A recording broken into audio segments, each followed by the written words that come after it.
Mari kita membaca kitab suci dari 1 Yohanes. Kita akan membaca bersama-sama dari pasal kedua.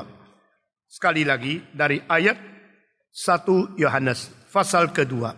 Sekali lagi kita membaca dari ayat yang 15 sampai dengan ayat yang ke-17. Janganlah kamu mengasihi dunia dan apa yang ada di dalamnya. Jikalau orang mengasihi dunia, maka kasih akan Bapa tidak ada di dalam orang itu. Sebab semua yang ada di dalam dunia, yaitu keinginan daging dan keinginan mata, serta keangkuhan hidup, bukanlah berasal dari Bapa, melainkan dari dunia. Dan dunia ini sedang lenyap dengan keinginannya. Tetapi orang yang melakukan kehendak Allah tetap hidup selama-lamanya. Mari kita membaca bersama-sama satu kali. 1, 2, 3. Janganlah kamu mengasihi dunia dan apa yang ada di dalamnya. Jikalau orang mengasihi dunia, maka kasih akan Bapa tidak ada di dalam orang itu. Sebab semua yang ada di dalam dunia, yaitu keinginan daging dan keinginan mata, serta keangkuhan hidup, bukanlah berasal dari Bapa, melainkan dari dunia. Dan dunia ini sedang lenyap dengan keinginannya, tetapi orang yang melakukan kehendak Allah tetap hidup selama-lamanya. Sekali lagi terjemahan lain, karena yang disebut dunia yaitu nafsu kedagingan, nafsu pandangan mata, dan kecongkakan yang sementara di dalam dunia ini. Kita berdoa sekali lagi. Berkatilah kami, berilah pencerahan ke dalam hati kami, siapkanlah kerendahan hati kami, supaya kami boleh menjadi orang yang aus dan mengejar firman kebenaran Tuhan, sehingga kami boleh diisi dengan segala kelimpahan yang sudah Tuhan janjikan kepada kami. Dalam nama Yesus Kristus, penebus dan juru selamat kami yang hidup, kami sudah berdoa. Amin. Minggu lalu kita sudah mulai bicara tentang apa yang menjadi arti di dalam 3 ayat ini. Janganlah mengasihi dunia. Istilah dunia dalam bahasa Greka adalah kosmos. Dan kosmos di dalam Alkitab dipakai dengan 7 macam arti, saudara-saudara. Tetapi di dalam arti dunia yang sama-sama pakai istilah kosmos, ada sesuatu yang sangat berbeda sekali. Allah mengatakan engkau jangan kasih kosmos. Tetapi Yohanes 3:16 mengatakan Allah mengasihi kosmos. Demikian Allah mengasihi dunia dan mengatakan jangan kamu mengasihi dunia. Kalau demikian, dunia itu artinya apa? Maka terjemahan bahasa Indonesia, janganlah kamu mengasihi dunia, tetapi Allah mengasihi isi dunia ini, yaitu manusianya. Di dalam terjemahan bahasa Mandarin langsung diterjemahkan Allah mengasihi manusia dunia. Jadi di sini kosmos mempunyai paling sedikit 2 arti yang begitu kontra. Janganlah kasihi dunia, tetapi ayat lain Allah mengasihi dunia. Allah mengasihi dunia ini karena dunia dicipta bagi manusia, dan manusialah menjadi representatif dunia, dan manusia menjadi fokus. Manusia juga menjadi sasaran terakhir. Mengapa Tuhan mengasihi? Tuhan bukan mengasihi binatang-binatang, Tuhan bukan mengasihi akan pohon-pohon, Tuhan bukan mengasihi akan materi-materi di mineral-mineral. Tuhan bukan mengasihi segala sesuatu iklim, segala sesuatu lingkungan yang berada di dalam dunia ini. Tuhan mengasihi hanya fokus kepada satu, manusia keturunan Adam yang dicipta menurut peta dan teladan Allah. Itulah Allah mengasihi. Allah mengasihi dunia, mengasihi manusia yang berada di dunia. Manusia adalah fokus daripada penciptaan segala sesuatu. Dan manusia yang diselamatkan adalah fokus daripada segala manusia yang diciptakan. Manusia yang diselamatkan adalah membentuk gereja yang menjadi fokus dari ciptaan segala sesuatu. Maka dalam Allah menciptakan segala sesuatu, bumi yang kecil tetapi menjadi nilai yang paling fokus. Di atas bumi yang begitu besar, ada manusia yang kecil yang menjadi fokus nilai yang paling besar. Di dalam manusia yang begitu banyak, adalah kaum pilihan yang menjadi kecil dari fokus daripada seluruh manusia yang diciptakan. Di dalam manusia yang dipilih itu ada orang-orang yang mengerti kehendak Allah. Itu menjadi fokusnya dari segala sesuatu yang diciptakan oleh Tuhan Allah. Saudara-saudara, jika engkau pergi ke satu tempat, maka tempat itu pasti ada tujuan terakhir.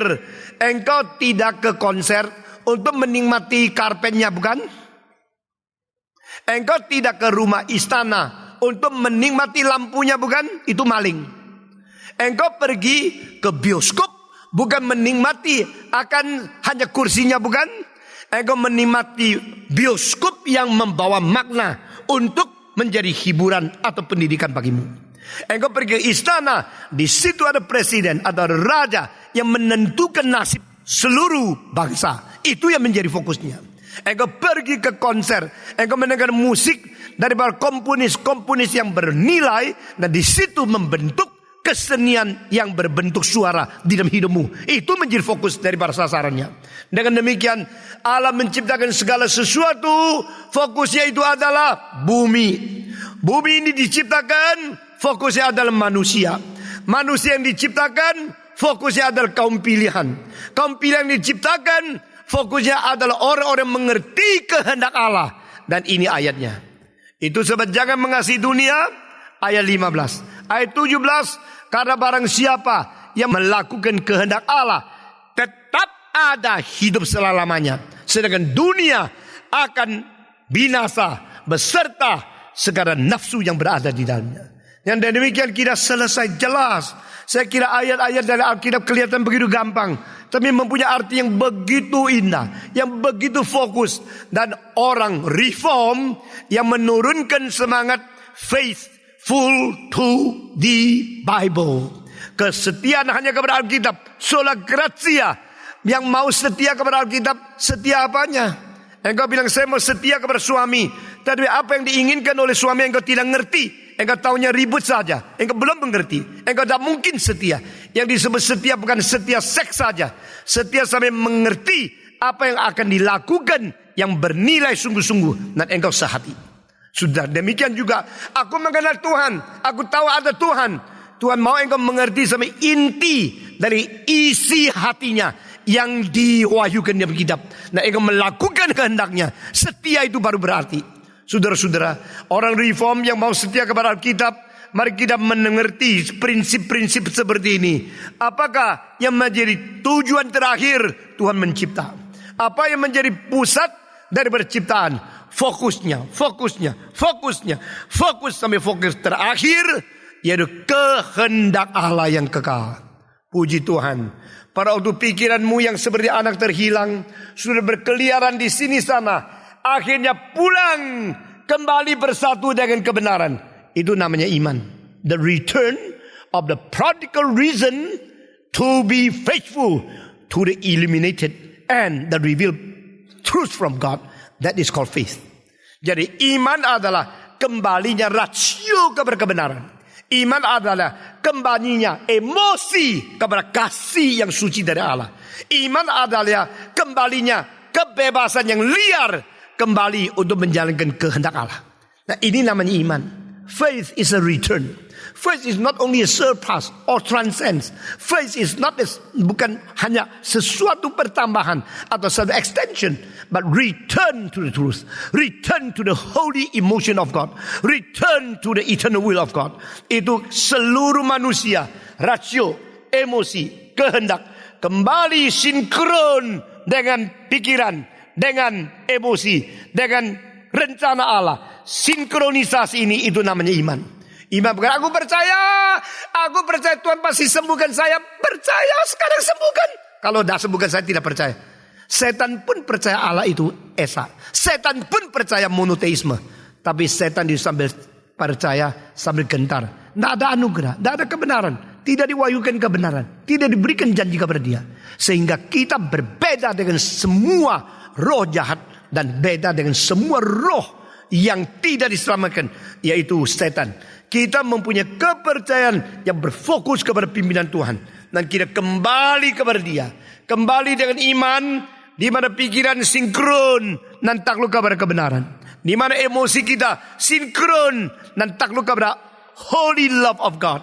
Kita emosi dan kemauan kembali kepada Tuhan sinkron dengan kehendak Allah. Sehingga apa yang kita lakukan adalah apa yang Tuhan mau lakukan. Apa yang kita rencanakan adalah apa yang Tuhan sudah rencanakan. Apa yang kita mengerti adalah apa yang Tuhan mau kita mengerti. Sehingga kita tidak memacang Allah sebagai salah satu patung di tengah-tengah idola-idola kita untuk menjadi hiasan saja. Kita bukan mencari kemauan Tuhan untuk sesuai dengan kehendak kita, memanipulasi dan memperalat Tuhan saja. Tapi kita surrender ourselves, kita commit ourselves, kita return our life to the eternal planning of God. Itu namanya iman. Saudara-saudara, janganlah mengasihi dunia dan segala sesuatu yang ada di dunia ini. Karena barang siapa yang mengasihi dunia ini, dia tidak ada lagi kasih kepada Allah di dalam hatinya. Minggu lalu saya sudah menjelaskan, apakah ini berarti tidak boleh mencintai materi? Apakah ini berarti tidak boleh mempunyai banyak? Apakah ini berarti kalau menjadi orang kaya tak mungkin mencintai Tuhan? Tidak. Itu pengertian yang terlalu dangkal. Tetapi sekarang kita di gereja justru berada di dua ekstrim. Yang satu miskin menyatakan rohani. Yang satu kaya menyatakan berkat. Apakah semua kemiskinan menjadikan orang lebih rohani? Tidak. Apakah semua kekayaan menjadikan orang lebih jauh dari Tuhan? Juga tidak. Wah, memang jadi Kristen susah ya. Seolah-olah Alkitab tidak begitu sulit. Tapi mau mengerti secara tepat daripada semua ajaran dalam kitab suci memang tidak gampang. Saudara-saudara, adakah orang miskin yang sebenarnya tidak rohani sama sekali? Ada.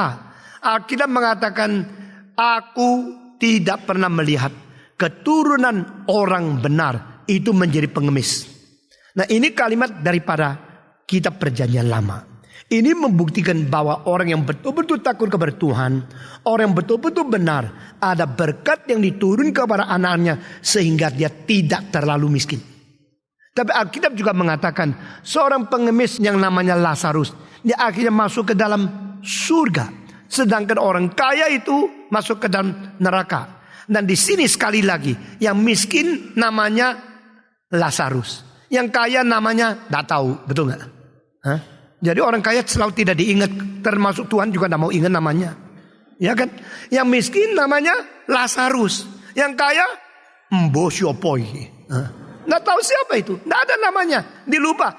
Kenapa? Karena Tuhan mengatakan, hei engkau kaya kan, engkau sudah pernah menikmati hidupmu, sekarang tidak lagi. Hanya ingat-ingat dulu pernah ingat, pernah menikmati itu saja. Tapi Lazarus mendapatkan istirahat, mendapatkan pengasuhan yang betul-betul sungguh-sungguh damai sejahtera di dalam pangkuan Abraham, karena dia anak Abraham. Kalau begini, apakah ayat dari Mazmur itu berkontra dengan ayat ini? Katanya keturunan orang benar. Tidak ada yang menjadi pengemis. Tidak ada yang menjadi pemimpin meminta uang. Kenapa ada orang seperti Lazarus minta uang? Saudara-saudara, Lazarus mungkin bukan keturunan orang benar. Tapi dia hanyalah seseorang beriman kepada Tuhan. Dan dia generasi pertama. Itu sebab berbeda sekali. Orang keturunan pendeta-pendeta banyak yang menjadi pendusta. Tetapi ada orang-orang yang tidak beres. Akhirnya ada anaknya yang dipilih menjadi pendeta. Jadi di situ generasi pertama selalu lebih segar dan sungguh-sungguh. Orang yang betul-betul menyerahkan diri menjadi hamba Tuhan. Papa mamanya nenek moyang tidak ada Kristen. Nah itu orang mungkin sungguh-sungguh luar biasa. Tetapi setelah itu generasi selanjutnya tidak tentu sungguh. Tetapi kalau dia betul-betul benar, keturunan yang dijanjikannya tidak menjadi pengemis. Sedangkan kalau dia tidak benar, meskipun dia pendeta, keturunannya bisa menjadi pendusta, menjadi perampok, bisa menjadi penipu dan sebagainya. Karena pendeta-pendeta yang tidak beres sangat banyak. Saudara-saudara sekalian, kenapa kaya? Karena perpuluhan dimiliki pribadi. Itu bukan pendeta, itu perampok yang masuk gereja pakai jubah rohani. Saudara-saudara, jadi miskin tidak tentu membuktikan Tuhan tidak menyertai engkau. Miskin juga tidak tentu membuktikan engkau orang rohani. Tetapi sebaliknya, kekayaan juga tidak tentu menandai engkau tidak rohani atau engkau tidak cinta Tuhan. Alkitab mengatakan Abraham kaya sekali. Alkitab mengatakan Daud kaya sekali. Alkitab mengatakan Solomon kaya sekali. Solomon pernah menyeleweng sehingga dia mempunyai perempuan yang banyak sekali. Dia pilih hampir 1.000 orang yang berada di dalam istananya. Tetapi saudara-saudara, apakah dia betul-betul bersetubuh dengan mereka? Saya tidak tahu. Akhirnya dia bertobat. Maka dalam buku Al-Katib dia mengatakan, aku pernah coba ini, coba itu. Dengan bijaksana yang ada padaku, aku coba minum, aku coba dansa, aku coba berfoya-foya. Tetapi akhirnya saya tahu ini ya kosong. Semua menjadi kosong. Aku yang pernah menjadi raja di Yerusalem. Siapakah keturunan Daud? Siapakah anak Daud yang pernah menjadi raja di Yerusalem? Yang penuh bijaksana kecuali dia Solomon. Dan dia waktu bertobat, dia tidak menulis, aku Solomon yang menulis buku ini. Dia hanya mengatakan, aku anak Daud yang pernah menjadi raja di Yerusalem. Sekarang saya bertobat dan berkata, hei pemuda-pemudi, biar engkau mengingat Tuhanmu sebelum hari tuamu datang. Semua yang saya tulis ini kepadamu hanya satu tujuan, yaitu takut kepada Dia dan berjalan di dalam rencananya. Saudara-saudara sekalian, saya percaya Solomon bertobat. Dan dengan demikian kita melihat ada orang seperti Abraham yang kaya raya tapi rohaninya baik. Ada orang seperti Daud yang kaya raya tapi rohaninya baik. Ini berarti tidak tentu kekayaan itu menjadikan engkau orang yang tidak berrohani. Tidak tentu mempunyai materi yang banyak itu berdosa. Itu sebab yang penting adalah engkau mendapatkan kekayaan itu, tanya sendiri. Melalui cara apa? Melalui etika apa? Melalui cara berdagang yang beres atau tidak? Melalui penipuan? Melalui sesuatu pengancaman? Sesuatu tipu muslihat? Atau melalui semacam penindasan lalu merampas uang orang lain? Kekayaan seperti itu kekayaan berdosa. Itu namanya dunia. Tapi kalau Tuhan memberikan kekayaan tanpa berbuat kesalahan kepadamu, terima saja. Lalu uang itu baik-baik dipakai untuk salah satu di dalam rencana Tuhan yang besar sekali. Ini namanya jangan mengasihi dunia. Saudara-saudara, jangan mengasihi dunia. Dan segala sesuatu yang ada di dalam dunia ini, mengasihilah Tuhan lebih daripada itu. Yang disebut mengasihi dunia, yaitu barang apa saja yang merampas kedudukan Tuhan sebagai yang utama menguasai hidupmu, itu adalah dunia. Anything which can replace God's place as your Lord, as your God in your heart, that is the world. Jadi apa saja, mungkin ilahmu, mungkin idolamu, mungkin sesuatu yang diperalah oleh engkau adalah pacarmu. Nah itu dunia. Mungkin semacam ilmu, itu dunia. Mungkin sesuatu kebiasaan yang jelek, itu dunia. Mungkin sesuatu kompromi dari semangat pelayanan, itu dunia. Janganlah mengasihi dunia ini. Karena dunia ini akan lenyap. Jadi segala sesuatu yang bukan bernilai kekal. Dua hal. Kekal di dalam sejarah, kedua kekal di dalam kekekalan. Kekal di dalam sejarah kita perlu. Karena apa? Kita hidup bermandat budaya. Kekal di dalam kekekalan kita lebih perlu. Karena itu yang membuktikan kita bereksistensi, tidak berhenti, beserta dengan Tuhan di dalam surga. Saudara-saudara, misalnya kitab suci ini adalah sesuatu kitab yang kekal di dalam dunia ini. Tapi firman di dalamnya kekal di dalam kekekalan. Sehingga kita tidak boleh menghina kitab suci.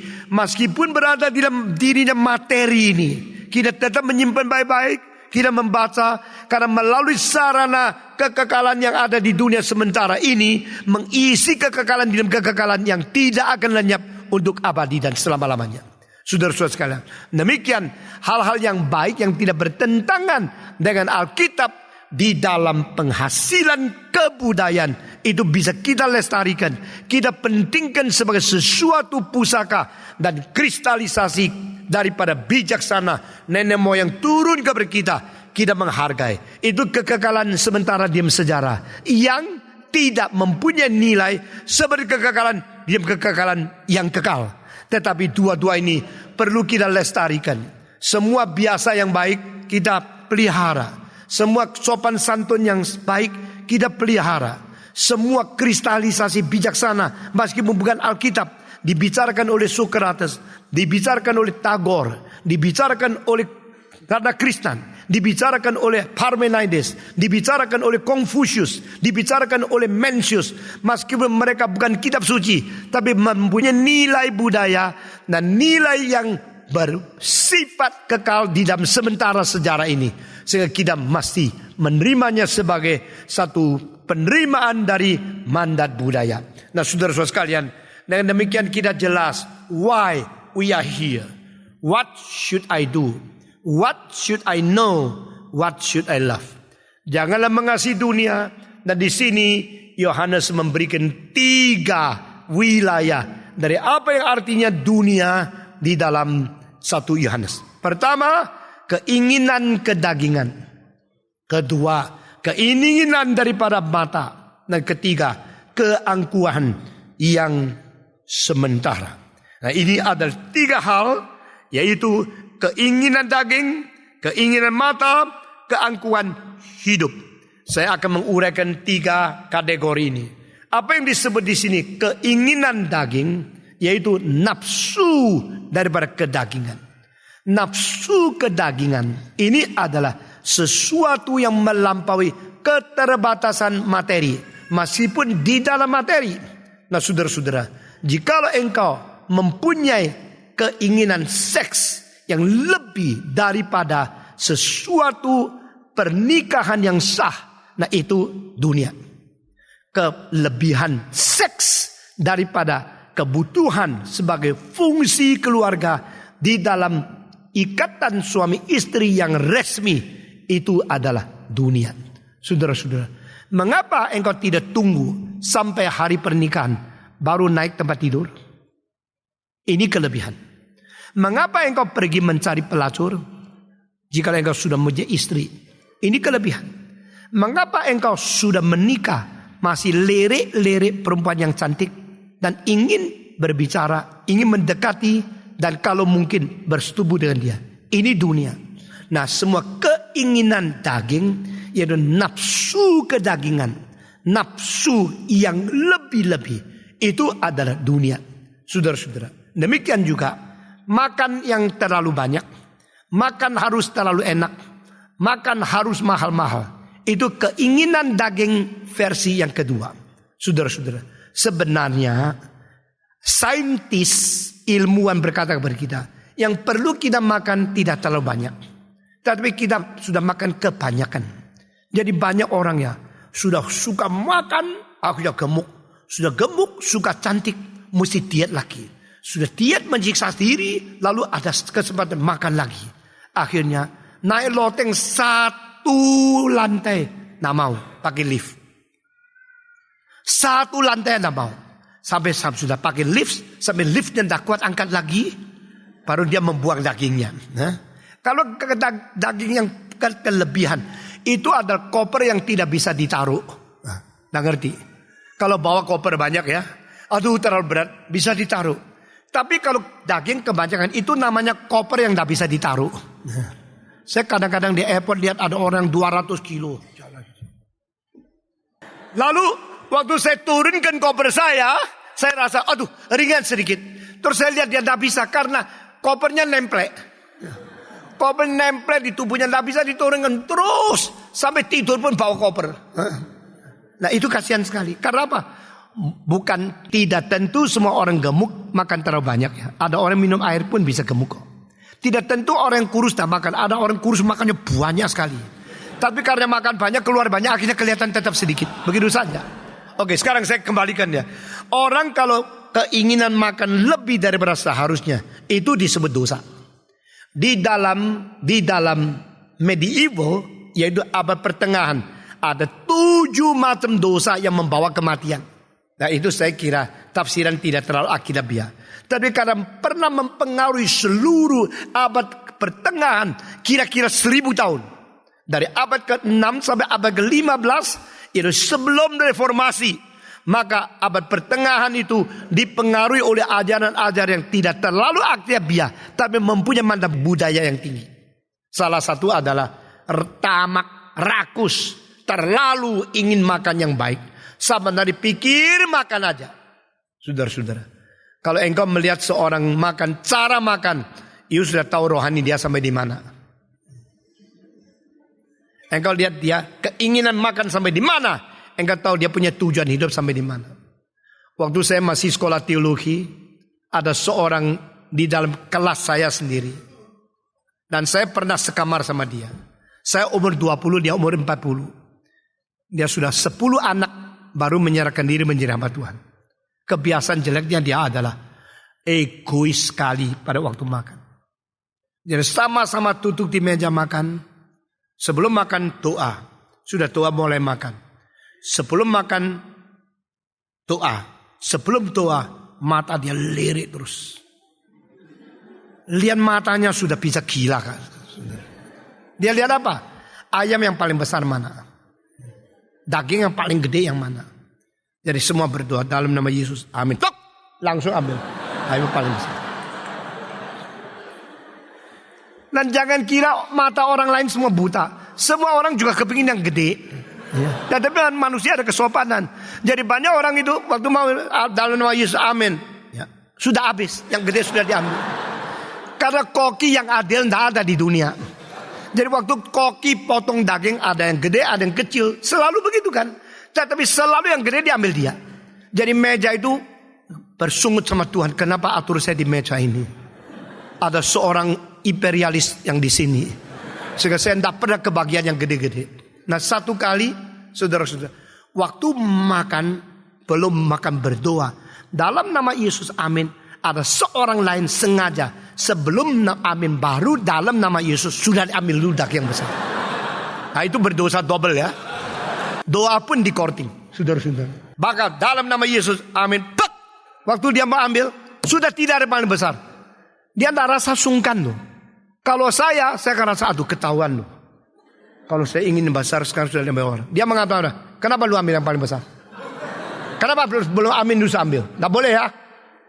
Wah saya di pinggir, saya dengar itu saya sampai hampir gila saya. Dan kalimat selanjutnya bikin saya lebih gila. Dia mengatakan apa? Mestinya orang yang besar, umur besar, dapat yang besar. You yang lebih muda, dapat yang kecil. Dia anggap itu keharusan. Saudara dengar kalimat di bawah ini. Barang siapa yang terus menuntut orang, you harus. Begini sama saya. Pasti dia hidup di dalam kesengsaraan, menyiksa diri. Istri kepada suami, suamiku harus begini. Tuntutan keharusan hidup bikin dia siksa sendiri. Kedua, orang yang harus begini.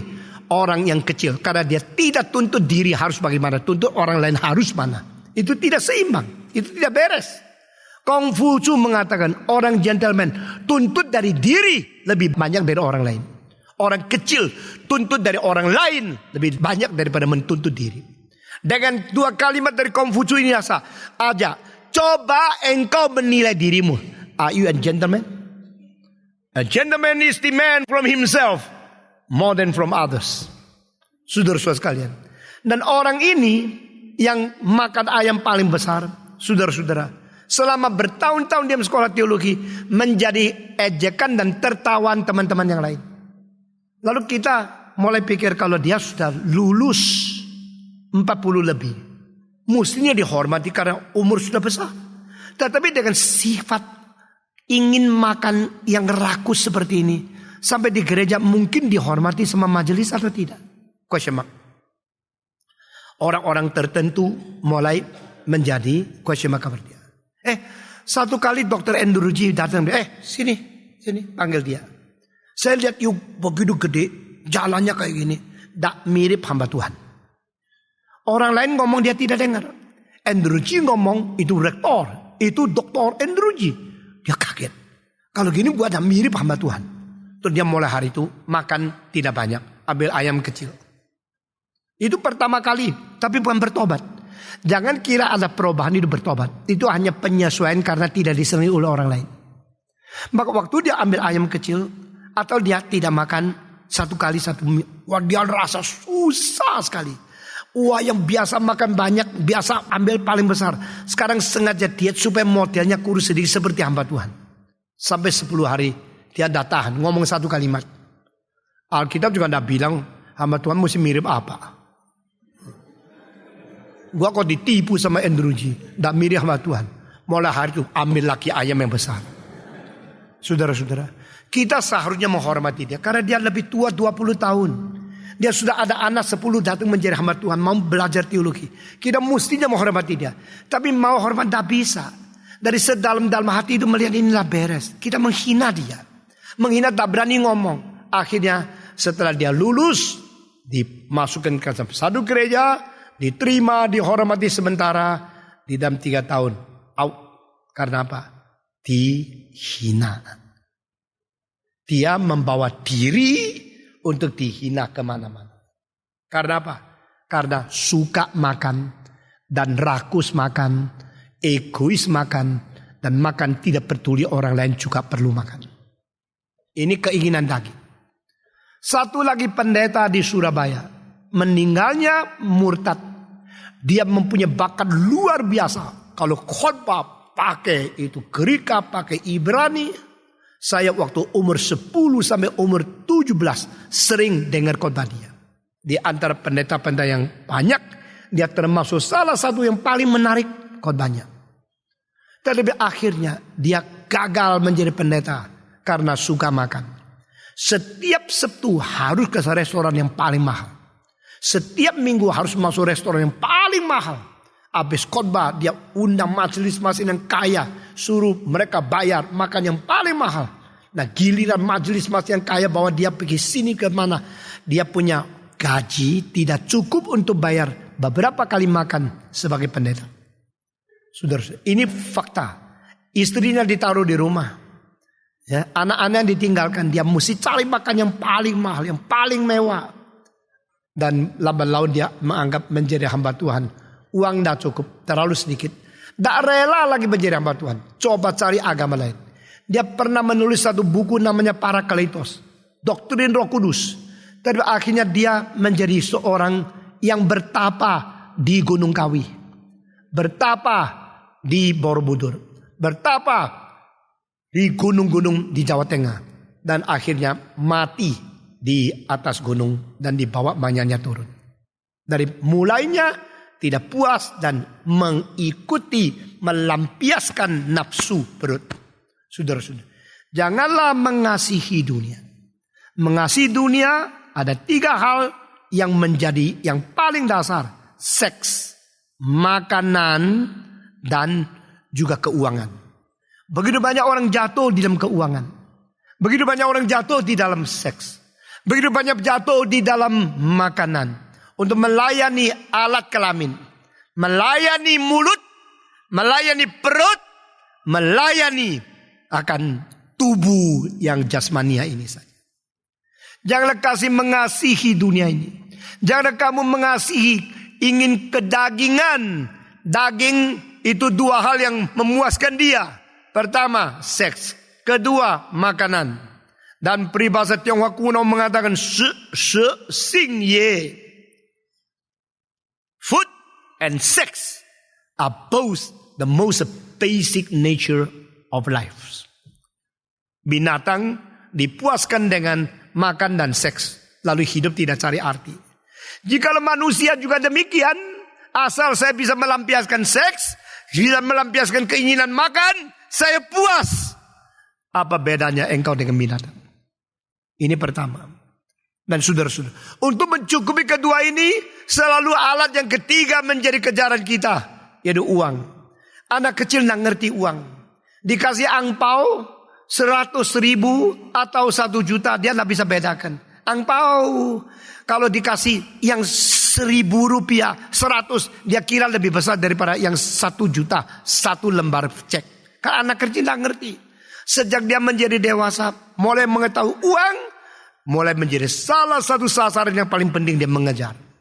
Saudara-saudara, anak muda, permulaan hidup, engkau harus belajar tidak menjadi budak uang. baru seumur hidup engkau bisa bebas. Kalau dari hari pertama ngotot memikirkan uang, seumur hidup berkat Tuhan tidak ada. Sebenarnya kalau Tuhan mau memberkati, orang miskin pun bisa menjadi kaya. Kalau Tuhan mau tidak memberkati, orang kaya jadi miskin. Saudara-saudara, kadang-kadang Tuhan memberikan satu berkat yang kecil, satu garis saja, engkau seumur hidup tidak ada kekurangan. Kadang engkau mencapai banyak uang yang banyak sekali, akhirnya matinya sangat celaka. Di dalam semua film detektif, mencari-cari uang yang tidak legal, uang yang tidak resmi, yang diterima oleh perampok-perampok, selalu diakhirinya adalah perampok pegang uang lalu ditembak mati. Uang masih di tangan mereka. Coba lihat. Ini adalah satu isyarat atau satu berita kabar umat manusia. Kalau engkau mendapatkan seluruh dunia, kehilangan jiwa, apa gunanya? Saudara-saudara, semua film dari barat, dari India, dari Cina, dari sekarang Korea, naik angin, dari Taiwan, dari Hong Kong, sama. Kalau ada cerita detektif, akhirnya menangkap orang yang jahat, mempunyai uang yang banyak tapi ilegal, selalu ditembak mati, atau di sini, atau di sini, atau di sini. Setelah dia mati, langkahnya lepas. Dan tas yang membawa jutaan dolar selalu di pinggir dia. Berarti dia pun tidak bisa bawa uang pergi. Saudara-saudara sekalian, semua yang bukan dari Tuhan itu kutukan. Semua dari Tuhan meskipun sulit itu berkat. Semua yang bukan dari Tuhan, bagaimana nikmat, tetap kutukan. Semua 1, 2, 3. Semua yang bukan dari Tuhan, bagaimanapun nikmatnya, itu kutukan. Semua dari Tuhan, bagaimanapun penderitaannya, itu berkat. Semua 1, 2, 3. Semua yang dari Tuhan, bagaimanapun penderitaannya, itu berkat. Belajarlah akan hal ini. Tidak usah banyak ribut sama orang. Tidak usah banyak mengejar sesuatu sampai akhirnya harus mati-matian berjuang hanya untuk hal dunia. Seks, makanan, uang. Ini untuk mengisi kedaginganmu. Kedua, keinginan mata. Apa yang dikatakan di sini keinginan mata? Yaitu nafsu pandangan. Nafsu pandangan berarti mata kita mau melihat. Tidak habis-habis mengisi. Saudara-saudara, telinga dan mata merupakan dua jendela jiwa. The two windows of a human soul is your eyes and your ears. Dari telinga engkau mendengar, dari mata engkau melihat. Dan saben hari kita mendapatkan pengisian daripada jiwa kita dengan intisari yang baru melalui dua saluran ini, dua channel. Dari lihat kita isi sesuatu, dari dengar kita isi sesuatu. Kalimat di bawah ini diperhatikan. Orang yang ingatannya baik jangan mengisi sembarangan karena sulit mengeluarkannya. Jangan bangga dengan potensi dan talenta yang ada padamu, tetapi berwaspada akan potensi yang disalahgunakan. Dengar baik-baik ya. Jangan bangga karena potensi dan talenta yang ada padamu, tetapi berwaspadalah daripada kontaminasi yang akan merusak, membengkokkan talenta dan potensimu. Orang yang ingatan yang bagus sekali, lalu mengisi sesuatu yang jelek di ingatannya, akhirnya ingatannya terkontaminasi untuk selama-lamanya. Itulah. Makin kecil, makin hati-hati apa yang kau terima dari pendengarmu dan daripada penglihatan. Di Switzerland tahun 1969, saya belajar penginjilan di situ. Kita berada di Interlaken di Itzwold, dan satu hari saya berjalan di pegunungan Switzerland yang begitu indah. Di tengah-tengah perjalanan itu saya lihat di seberang jalan kecil seberang sana, saya jalan di sebelah kiri. Itu di sebelah kanan ada seorang anak kecil, kira-kira umur 9. Lalu dia keluarkan sesuatu, lihat-lihat, masukkan lagi, keluarkan lagi, guyu-guyu, masukkan keluar. Ini anak kecil lihat apa? Kok tertawa-tertawa? Saya sangat tertarik dan saya penasaran.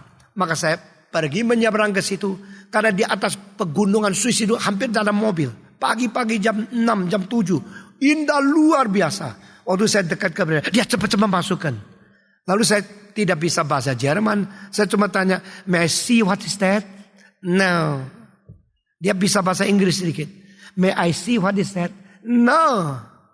Please. Akhirnya malu-malu dia keluarkan. Begitu keluarkan saya kaget. Semua foto porno. Foto perempuan yang tidak pakai baju yang bugil. Puluhan yang dibikin album kecil. Anak umur 9. Lihat. Besok jadi apa dia? Umur 9 begini. Besok jadi apa? Kalau dia umur 90 hidupnya. Berarti 81 tahun sejak kecil. Itu perempuan, badan perempuan, seks perempuan, alat kelamin perempuan. Terus dekat di sini. What do you see? What do you feel your memory? Apa yang kau isi dengan matamu? Apa yang kau terima dengan telingamu? Apa yang kau simpan di dalam otakmu? Itu kalau sulit dikeluarkan, maka gampang mengundang, sulit mengusir. Itu lama-lama menjadi satu beban yang luar biasa berat kepada engkau. Saudara-saudara sekalian, semua yang baik diundang tidak usah diusir. Semua yang bernilai diundang tidak usah diusir. Semua yang jelek bisa diundang dan tidak bisa diusir. Itu harus engkau takut. Saudara-saudara sekalian, ngomong, chatting sama perempuan yang cantik, lalu senang lagi, perempuan yang cantik lagi, chatting, lalu coba naik tempat tidur karena dia cantik. Engkau bersemu dengan dia 1 malam 2 malam gampang. Sesudah itu mau lepaskan dia gampang nak? Jangan gila, jangan kendeng, jangan bodoh. Semua yang bisa masuk tidak bisa keluar. Jangan terima sembarangan. Semua yang bisa ingat tidak bisa dilupakan. Jangan dilihat dan jangan didengar. Kalau engkau bisa memelihara jiwamu dengan kebersihan, dengan konsentrasi, dengan kesucian dari Tuhan, dan dengan kebenaran yang mempengaruhi seluruh hidupmu, maka engkau harus belajar bukan memakai kebebasan untuk mengisi segala sesuatu yang tidak berarti. Karena kebebasan sekali dipakai berarti kebebasan sekali dikurangi. Kebebasan sekali dipergunakan berarti kebebasan sekali kekurangan kesempatan lagi. The more you use, the more you lost. Saudara-saudara, ini semacam dalil yang kita selalu tidak perhatikan. Aku mau bebas, silakan. Tapi kebebasanmu yang kau pakai sembarangan adalah sesuatu pembelengguan untuk kebebasanmu itu sendiri. Ada banyak uang enak, tetapi biasa pakai banyak uang itu menjadikan engkau seumur hidup miskin. Saudara-saudara, salah satu yang paling mencelakakan manusia adalah sistem kredit card. Maafkan ya, kalau teori saya selalu berbeda dengan orang dunia, apalagi perdagangan sekarang. Setelah kredit card menjadi satu kebudayaan, orang Amerika mulai tidak tabung uang. Kredit card ada baiknya untuk apa? Untuk orang tidak mampu beli rumah. Dengan kredit yang ada, dia boleh beli dulu, lalu pelan-pelan bayar. Ini baik. Sehingga manusia tidak perlu seumur hidup dengan kemiskinan di dalam kumuh, di dalam rumah yang tidak bagus. Mereka boleh beli dulu lalu bayar. Tetapi orang yang mau anugerah tidak mau tanggung jawab. Orang mau pinjam uang tidak mau bayar. Itu orang kerdil. Itu orang yang tidak berkebudayaan. Maka sistem kredit card harus dibubuhi atau disertai dan hukum yang kuat untuk mengejar orang yang sudah pinjam uang tidak mau bayar. Dan saya kira orang semua tahu akan hal ini. Dan bank-bank yang uangnya dipinjam tapi tidak bisa bayar. Bagaimana? Mereka mencari orang-orang yang bisa mengembalikan uang dengan segala macam. Termasuk cara mengancam, membunuh dan sebagainya. Mungkin tidak pakai nama bank. Dengan begini bikin orang takut. Manusia memang sifatnya terlalu jahat. Manusia sifat terlalu jelek. Kalau diberikan pertolongan, senang. Kalau ditagih jadi musuh. Toleransi itu cinta kasih. Cinta kasih bukan tidak ada batas. Dan semua harus diimbangkan dengan keadilan. Saudara-saudara, barang siapa menipu saya satu kali, seumur hidup saya akan jauhkan diri daripada dia. Saya mempunyai hati yang sangat baik. Saya mempunyai motivasi yang sangat murni. Saya berani katakan kalimat ini di hadapan Tuhan dan Roh Kudus. Saya mempunyai motivasi yang baik, mau menolong orang. Tapi barang siapa di dalam pertolongan kita, dia menyelewengkan, di dalam segala sesuatu dia tidak bertanggung jawab, kita mulai hari itu akan tidak lagi anggap dia saudara yang harus tidak berkawan. Sampai dia beres. Saudara-saudara sekalian, itu sebab Kredikat telah menjadikan pemuda-pemudi menganggap pokoknya pakai dulu, bayarnya nanti. Nah, sistem ini telah menjadikan Amerika, penduduk-penduduk di Amerika, warga negara Amerika tidak suka tabung uang. Karena sudah biasa enak. Sedikit tidak enak sudah tidak bisa terima. Maka kalau sedikit tidak enak, pinjam uang lagi, bikin lebih enak. Lebih enak. Maka tidak ada uang tabungan. Sekarang saya berkata, kenapa ke Amerika, Inggris, Jerman takut RRT? Setengah mati takutnya. Karena simpanan devisa 2 bulan yang lalu sudah menjadi paling banyak di seluruh dunia. Hutang Amerika paling banyak. Dan tabungan orang Tionghoa di RRT paling banyak. Kenapa? Karena biasa miskin. Biasa miskin kalau ada uang simpan dulu. Jangan dipakai dulu. Karena bisa, tidak usah terlalu enak pun bisa hidup. Ini menurunkan semacam hidup yang bertanggung jawab. Ya, saudara-saudara. Saya belum pernah beli mobil baru. Saya belum pernah minta gereja pinjamkan mobil kepada saya. Atau beli mobil untuk saya. Meskipun saya bisa dirikan gereja yang begitu besar. Dan banyak orang kaya di sini. Saya tidak pernah beli mobil baru satu kali. Nah, saudara-saudara. Mobil yang saya pakai baru ganti 2 bulan. Ini adalah 11 tahun. Tahun 95. Nah, kenapa? Karena saya kira itu cukup baik. Jadi better life, better living. Saya tahu. Saya kalau bisa bikin rumah lebih baik. Saya bisa akan bikin baik. Tetapi kalau tidak perlu pakai uang yang banyak, saya tidak perlu pakai. Dengan demikian, orang yang biasa miskin, kalau ada uang dia mengetahui bagaimana atur, dia bisa menjadi kaya. Karena Tiongkok sudah dijadikan miskin berpuluh-puluh tahun. Susah luar biasa. Sekarang ada uang, sebagian berfoya-foya, hancur-hancuran. Sebagian cepat-cepat ambil, menjadi rakusnya korupsi yang paling besar. Sebagian belajar bagaimana untuk menyimpan uang, jadi kaya. Sekarang saya berkata kepada saudara, hal yang belum pernah terjadi di sejarah Amerika, baru terjadi tahun 2005. Yaitu tahun 1928-29. Resesi yang besar melanda seluruh Amerika. Akhirnya Amerika yang tadinya menjadi satu pengharapan baru untuk orang-orang Eropa. Karena mereka telah membuat Manhattan, bikin Boston, bikin kota-kota yang begitu dulunya hanya rawa. Menjadi kota yang berpencakar langit yang beratus-ratus. Sehingga Eropa ketinggalan jauh.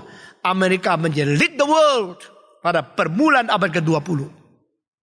Sehingga abad ke-20 tahun 1918 sebelum selesainya peperangan dunia pertama, Rauschenbusch teolog menulis seolah-olah kita boleh mencapai kerajaan Allah di bumi ini asal ada keadilan terjadi.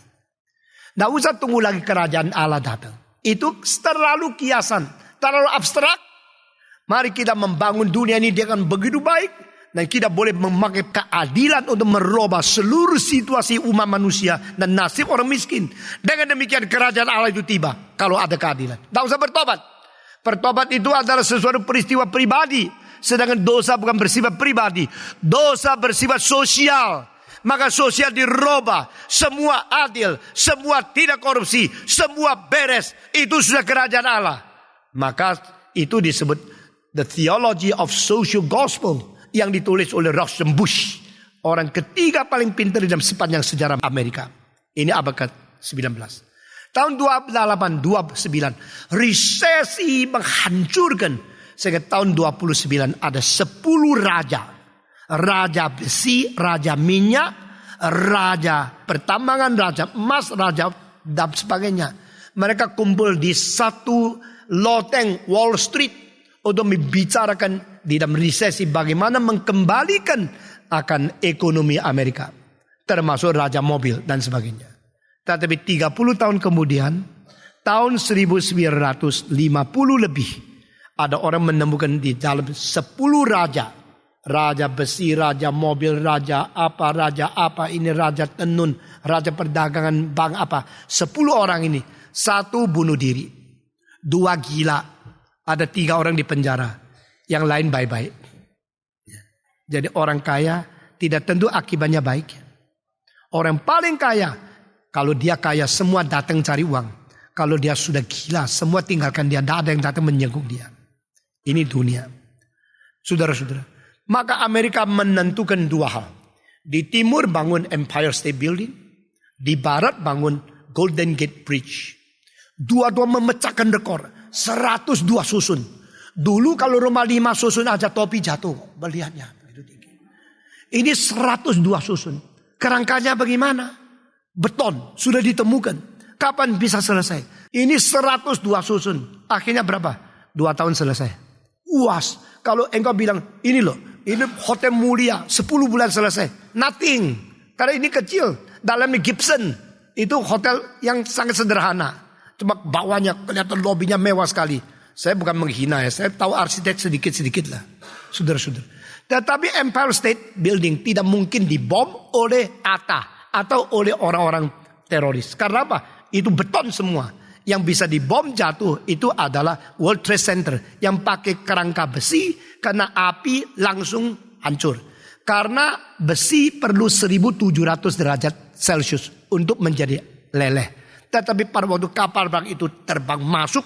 Lalu bensinnya semua sudah penuh. Semua membakar. Itu bisa mencapai sampai 3000 derajat. Maka hancurnya, lelehnya seluruh World Trade Center sampai di bawah 2.570 ton puing-puing yang harus diangkat. Nah ini cerita yang lain. Tahun 29, tidak ada rumah yang setinggi itu. Sebelum itu sudah ada RCA Building. Sebelum itu sudah ada building-building yang lain. Woolworth Building yang 40 susun, 62 susun. Tapi tidak ada yang sampai 102 susun. Ini pertama. Kenapa? Amerika dirikan Empire State Building di New York 1247 feet tingginya. Tapi di barat ada lebih 1700 meter itu jembatan Golden Gate. Untuk apa? Membuat orang Amerika jangan menyerah. Meskipun resesi, meskipun miskin. Kita masih mampu memimpin dunia. Kita masih mampu mempunyai kekayaan. Bangun gedung paling tinggi. Jembatan paling panjang. Tunjukkan dunia. American spirit is fighting spirit. Itu zaman waktu itu belum ada predikat. Tahun 33 terjadi paling cilaka. Tahun 1933 itu orang Amerika penghasilan berapa sama konsumsi berapa. Waktu dibandingkan sisanya nol. Itu pertama kali. Di dalam sejarah Amerika didirikan sejak 1774 sampai 1933 belum pernah tidak ada tabungan. Jadi setiap orang rata-rata per kapita. Untungnya berapa banyak uang sama pakainya berapa uang itu nol. Tetapi tahun 2005 yang baru lewat. Sekarang 2006 kan. 2005 orang Amerika penghasilannya kalau 100. Pengeluarannya adalah 105. Sudah minus 5%. Ini baru tahun pertama begini. 10 tahun kemudian kalau minusnya 10%. 20 tahun lagi minusnya 30%. Itu Amerika akan menjadi negara paling miskin di dunia. Saudara-saudara. Sekarang Amerika mendapat uang banyak dari mana? Kira-kira 1 tahun 200 billion uang yang diterima dari anak-anak Asia yang sekolah di situ. Kadang-kadang saya sangat sedih. Kenapa kita di sini hidup begitu sulit? Kita mesti kirim orang pergi sekolah di Amerika, uang begitu banyak. Papa mama irit-irit, alatnya mesti pakai ratusan juta miliaran di situ sekolah. Dan orang Amerika mendapatkan uang pendidikan school fee daripada Asia, daripada itu Afrika sedikit sekali, kebanyakan Asia. Kira-kira 200 billion. Tetapi karena setelah adanya pemboman World Trade Center, mereka ketat orang Asia masuk. Tahun lalu kira-kira only 120 billion. Nah, ini sebenarnya untuk angka daripada seluruh Amerika itu sedikit. Tetapi itu adalah angka yang besar sekali dari orang timur. Sekarang orang timur yang paling kirim banyak orang ke Amerika sekolah. Dan tidak takut uang itu pakai banyak RRT. Sudah pakai banyak masih simpan devisa lebih daripada Jepang. Saudara-saudara. Karena apa? Karena credit card system. Kredit card sistem bikin anak muda pakai dulu, tidak usah bayar, tidak apa-apa. Pakai dulu, pokoknya boleh kredit. Nah, dengan demikian tidak mengetahui bagaimana menerima sesuatu, coba taunya bagaimana enak-enak hidup, menikmati sesuatu, itu menghancurkan manusia. Saudara-saudara, anak-anak yang dilahirkan di dalam keluarga miskin, jangan kecewa, ada hari depan. Anak-anak yang dilahirkan dalam keluarga kaya yang dari kecil semua diberikan, cilaka, cucu, buyut, makin lama makin sulit karena mereka sudah biasa enak. Jadi dibakar oleh api dengan jarimu yang sakit, itu adalah satu peristiwa harus dialami oleh setiap generasi. Tidak bisa karena papaku sudah pernah dibakar, aku tidak usah. Tetap harus dibakar. To be burned off your fingers, it is a matter of every generation. Ini peribahasa dari orang Inggris. Saudara-saudara, mari kita berdoa supaya keinginan kedagingan, keinginan mata itu tidak menjadi sesuatu yang mengikat jiwa kita. Karena ini namanya dunia. What is world? Do not love the world. The world is the lust of your flesh. The lust of your eyes. Engkau melihat orang lain pakai, cincinnya 3 karat. Mulai ngamuk sama suamimu. Lu cuma kasih gua 3 karat. Engkau melihat orang lain pakai emas putih. Engkau bilang sama suamimu, engkau cuma kasih saya cincin perak. Hari ini putih, besok hitam. Beraso lagi, lusa putih, minggu depan hitam lagi. Engkau apa? Suami apa lu? Saudara, jangan begitu. Suamimu kalau setia kepadamu, dan suamimu kalau sungguh-sungguh jujur menjadi manusia, jangan bandingkan dengan suami orang lain. After he had done his best, be satisfied, be quiet. Saudara-saudara, keinginan mata tidak habis-habis. Begitu banyak orang mau ini, mau itu, kasih seluruh dunia kepada dia, tetap tak puas. Berbahagialah orang yang puas, orang yang tidak tertarik dan tidak tertipu oleh mata sendiri. Janganlah mengasihi dunia, yaitu sesuatu kedagingan yang bernafsu, nafsu daging, nafsu mata, dan ketiga, keangkuhan di dalam dunia ini. Keangkuhan di dalam masa kini. Jadi mau menonjolkan diri, mau menyatakan diri lebih dari orang lain. Menjadi congkak, menjadi bangga. Saudara-saudara, siapa sih tidak ingin bangga? Siapa sih tidak menginginkan kalau diri mempunyai sesuatu harkat, sesuatu status yang lebih baik dari orang lain? Tidak salah. Kalau ingin menjadi besar, tidak salah.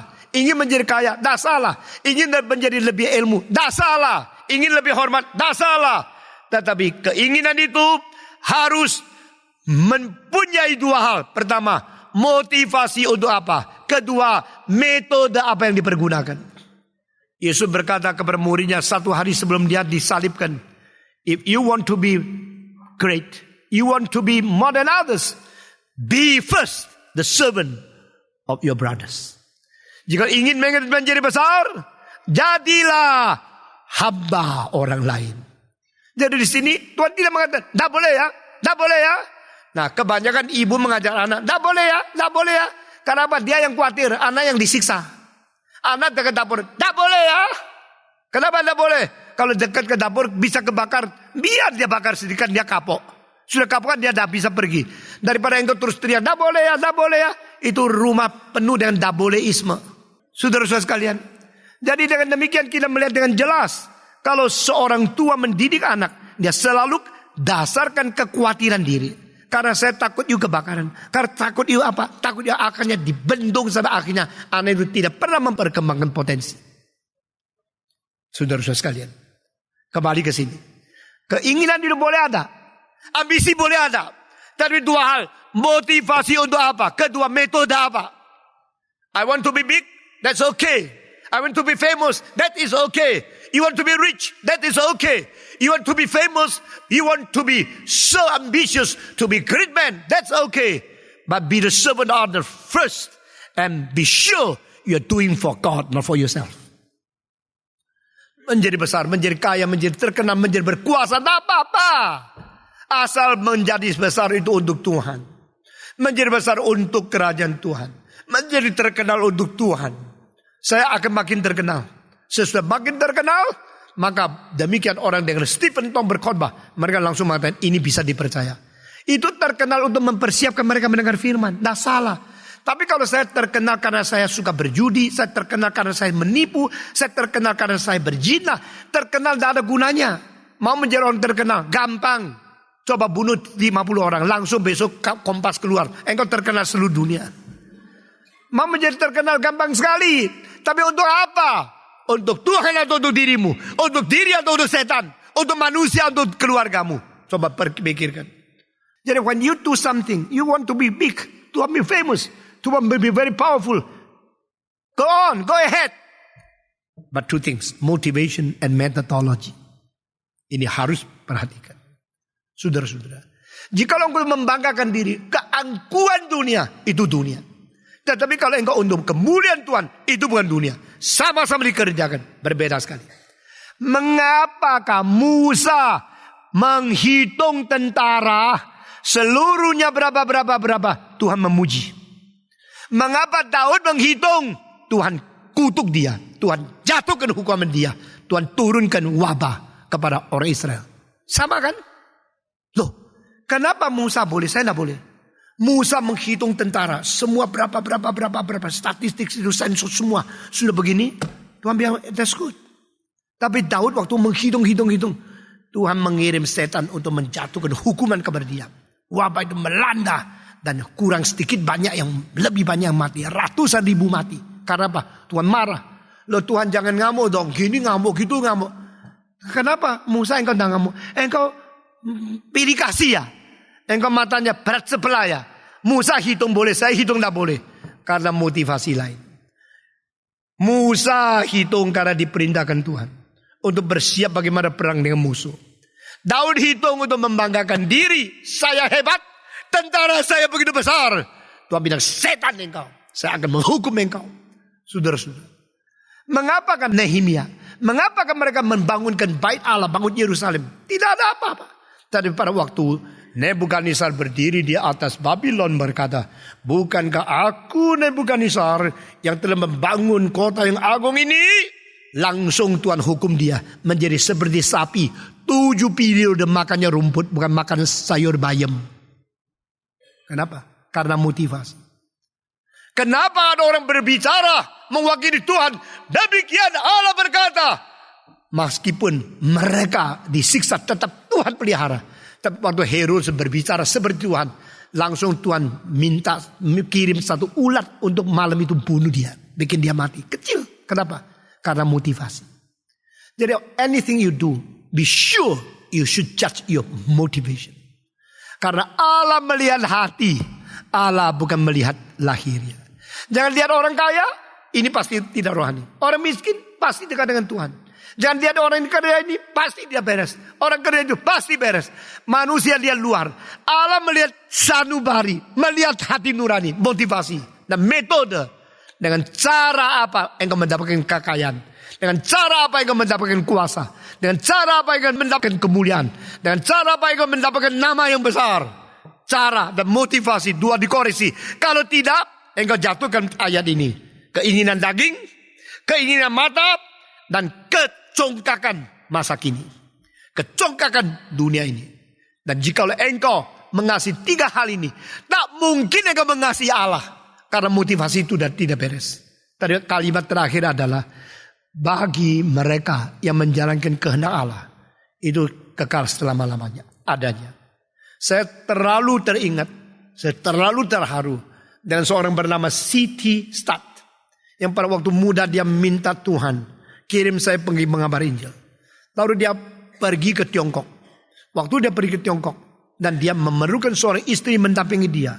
Tapi dia tidak tahu bagaimana. Dia akhirnya melihat seorang. Dia berani tulis gini. Saya tidak berkata kalau saudara ikut begini nanti jadi ya. Dia mengatakan kepada calon istri waktu itu belum istri. Aku mau menikah dengan engkau. Dan aku percaya Tuhan siapkan engkau bagi aku. Jika engkau berdoa sungguh-sungguh, engkau nanti akan tahu benar-benar aku suamimu. Berani tidak ngomong gitu? Oh, siapa yang dulu cara pacaran gini coba angkat tangan. Itu C.T. Studd. Ya. Setelah dia tulis, perempuan yang dibaca, rupamu. Pakai tameng gede nih, Tuhan suruh engkau. Tapi waktu dia berdoa, digerakkan Tuhan. Dia nikah. Setelah pergi Tiongkok, saudara-saudara, Tuhan pimpin dia bukan di Tiongkok. Pimpin dia di mana? Di Afrika. Jadi dari Inggris ke Tiongkok sudah turun derajat. Inggris waktu itu kerajaan terbesar di dunia. Yang paling kuasa, paling mewah, paling mulia di dunia. London kota yang paling jagoan, paling mutiara di dunia. Tiongkok di pedalaman banyak yang susah kali. Tapi Tuhan mengatakan, no, this is not your place. Your place is in Africa. Di tempat yang lebih miskin, lebih jelek, lebih jorok, lebih kotor, lebih tidak higienik, lebih banyak penyakit, lebih banyak wabah. Engkau ke Afrika. Akhirnya dia pindah ke Afrika. Dan dia sampai mati menjadi penginjil di Afrika. Pada waktu seorang Inggris datang kepada dia, melihat dia di situ. Waduh, dia susah sekali. Karena dia tahu Siti Strat anak orang kaya. Anak orang yang kaya sekali. Dan di Inggris punya satu mansion yang puluhan kamar. Besarnya seperti istana kecil. Lalu pada waktu mereka menulis riwayat hidup. Mereka ambil satu foto dari gubuk kecil di Afrika yang dia tinggal. Ditaruh di dalam buku riwayat hidupnya. Dan di atasnya itu ada satu sudut. Mansion di London. Mansion di Inggris. Juga dicantum di situ. Lalu di situ kalimat yang dia pakai untuk Siti Strat seumur hidup adalah dunia dan nafsu dunia akan segera lenyap. Hanyalah mereka yang menjalankan kehendak Allah hidup selama-lamanya. Ayat ini. Ayat ke-17. Dan seumur hidup menjadikan dia begitu konsisten melayani. Karena dia mengetahui dunia akan lenyap beserta segala nafsu dunia. Hanya orang yang melakukan kehendak Allah kekal selama-lamanya. Mari kita berdiri bersama-sama. Kita akan membaca ketiga ayat ini sekali lagi. 1 Yohanes pasal yang kedua. Ayat ke-15 sampai dengan ayat yang ke-17. Semua membaca bersama-sama. 1, 2, 3. Janganlah kamu mengasihi dunia dan apa yang ada di dalamnya. Jikalau orang mengasihi dunia, maka kasih akan Bapa tidak ada di dalam orang itu. Sebab semua yang ada di dalam dunia, yaitu keinginan daging dan keinginan mata, serta keangkuhan hidup, bukanlah berasal dari Bapa, melainkan dari dunia. Dan dunia ini sedang lenyap dengan keinginannya. Tetapi orang yang melakukan kehendak Allah tetap hidup selama-lamanya. Kita membaca lagi, gantikan orang atau kamu menjadi aku. Semua membaca dan bicara dari hatimu sendiri. 1, 2, 3. Janganlah aku mengasihi dunia dan apa yang ada di dalamnya. Jikalau aku mengasihi dunia, maka kasih akan Bapa tidak ada di dalam aku. Sebab aku yang ada di dalam dunia, yaitu keinginan daging dan keinginan mata, serta keinginan hidup, bukanlah berasal dari Bapa, melainkan dari dunia. Dan dunia ini sedang lenyap dengan keinginannya, tetapi aku yang melakukan kehendak Allah tetap hidup selama-lamanya. Mari kita berdoa. Aku percaya kepada Allah, Bapa yang Maha Kuasa, Khalik langit dan bumi, dan kepada Yesus Kristus, anaknya yang tunggal Tuhan kita, yang dikandung dari Roh Kudus, lahir dari anak darah Maria, yang menderita sengsara di bawah pemerintahan Pontius Pilatus, disalibkan, mati dan dikuburkan, turun ke dalam kerajaan maut. Pada hari yang ketiga, bangkit pula dari antara orang yang mati, naik ke surga, duduk di sebelah kanan Allah, Bapa yang Maha Kuasa. Dan dari sana ia akan datang untuk menghakimi orang yang hidup dan yang mati. Aku percaya kepada Roh Kudus, gereja yang kudus dan am, persekutuan orang kudus, pengampunan dosa, kebangkitan tubuh, dan hidup yang kekal. Amin.